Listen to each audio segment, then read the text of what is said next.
નમસ્કાર, આપ જોઈ રહ્યા છો નેશન પ્લસ ન્યૂઝ. હું છું હિરલ આપની સાથે.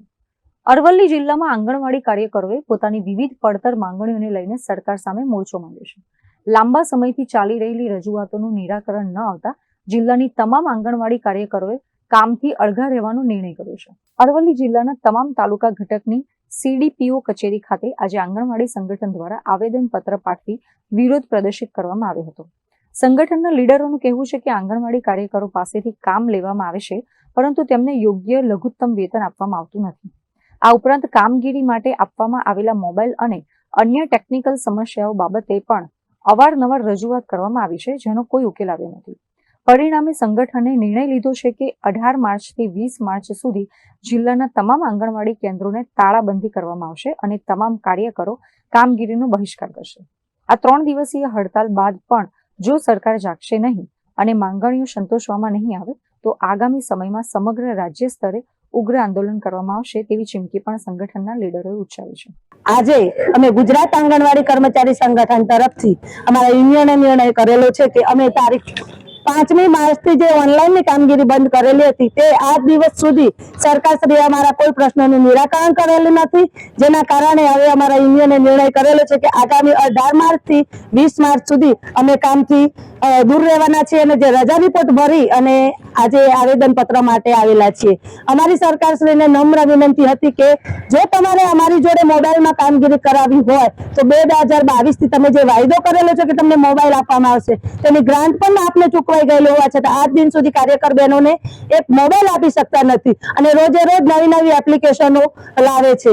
એપ્લિકેશનો અને ઓનલાઈનની કામગીરીનું ભારણ એટલું બધું વધી ગયું છે કે બહેનો બાળકોના પૂર્વ પ્રાથમિક શિક્ષણ ઉપર બિલકુલ ધ્યાન આપી શકતી નથી. તો સરકારશ્રીને અમારી નમ્ર વિનંતી કે ઓનલાઈન કામગીરી કરવાની ના નથી, પરંતુ એના માટે તમે અમને સારા એવા મોબાઈલ આપો. ગ્રાન્ટ તો ઓલરેડી ચૂકવાઈ જ ગઈ છે.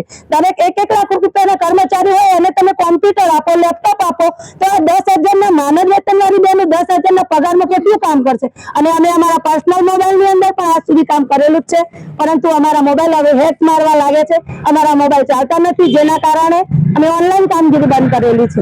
પરંતુ ઓનલાઈન કામગીરીનું ભારણ એટલું વધી ગયું છે કે બહેનો માનસિક રીતે ત્રાસી ગઈ છે. બીજું કે હાઈકોર્ટની અંદર અમે જે ચુકાદો જીત્યા હતા જેની અંદર કાર્યકર બહેનોને 24,800 અને તેરાગરોને 20,300 નું જે લઘુત્તમ વેતન ચૂકવવા માટે કહેવામાં આવ્યું હતું એ પણ સરકારે આજ દિન સુધી આપેલું નથી. તો સરકારશ્રીને અમારી નમ્ર વિનંતી કે દરેકને જો અધિકારી હોય, MLA હોય, સંસદ સભ્ય દરેકને જો મોંઘવારી નડતી હોય તો આ 10,000 પગારમાં, આ 5,000 પગારમાં આ કાર્યકર તેરાગર બહેનોનું ઘર કેમ ચાલે? આ 3 દિવસની અંદર અમારા 18મી માર્ચથી પ્રોગ્રામ જે ચાલુ થાય છે એના સૌથી પહેલાનો 18 માર્ચનો દિવસ છે. એ દિવસે અમે તાલુકા પંચાયતે ધરણા કરીશું. પછી 19 તારીખે અમે જિલ્લા પંચાયતે ધરણા કરવાના છીએ અને 20મી માર્ચે પણ અમે ધરણા કરવાના છીએ. આંગણવાડી કેન્દ્રોને પણ તાળાબંધી કરવાની છે. હા, અમે સરકારશ્રીને બહુ જ નમ્ર અપીલથી આજ સુધી બહુ રેલીઓ કરી, આવેદનપત્રો આવ્યા અને એવું હતું કે સરકાર અમારું કંઈક સાંભળશે, પરંતુ સરકારને તો ના બહેનોની કઈ પડી છે કે ના આંગણવાડીના બાળકોની.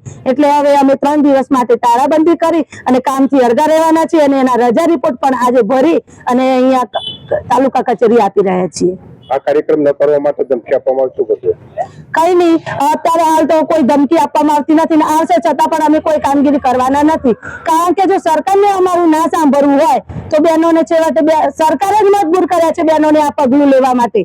મહેન્દ્ર પ્રસાદ, નેશન પ્લસ ન્યૂઝ, અરવલ્લી. સમાચારોનો સતત અપડેટ મેળવવા માટે અમારી નેશન પ્લસ ન્યૂઝની YouTube ચેનલને સબસ્ક્રાઇબ કરો, બેલ આઇકન દબાવો અને જોડાયેલા રહો Facebook, Instagram અને Twitter પર.